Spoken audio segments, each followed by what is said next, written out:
يا أيها الذين آمنوا لا تحرموا طيبات ما أحل الله لكم ولا تعتدوا إن الله لا يحب المعتدين۔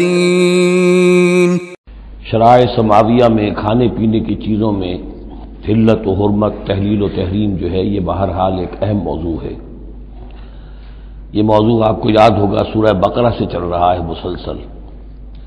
مشرکانہ اوہام کی وجہ سے ان کے ہاں بہت سی چیزوں کے بارے میں نسلاً بعد نسلاً کچھ چیزیں ذہنوں میں بیٹھ گئی تھیں کہ یہ چیزیں حرام ہیں، اور یہ کہ اس قسم کی چیزیں جو ہیں پھر ذہنوں سے، دلوں سے، مزاجوں سے نکلنے میں بہت وقت لیتی ہیں اور بار بار جو ہے اس کی طرف توجہ دلانی پڑتی ہے۔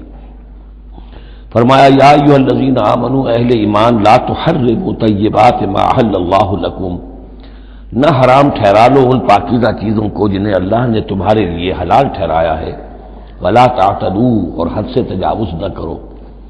یہ بھی ہوتا ہے کہ کچھ لوگ اپنے تقویٰ کے جوش میں اور بہت زیادہ نیکی کے جذبے میں بھی بہت سی چیزیں کہ جو حلال ہیں ان کو اپنے اوپر حرام کر بیٹھتے ہیں۔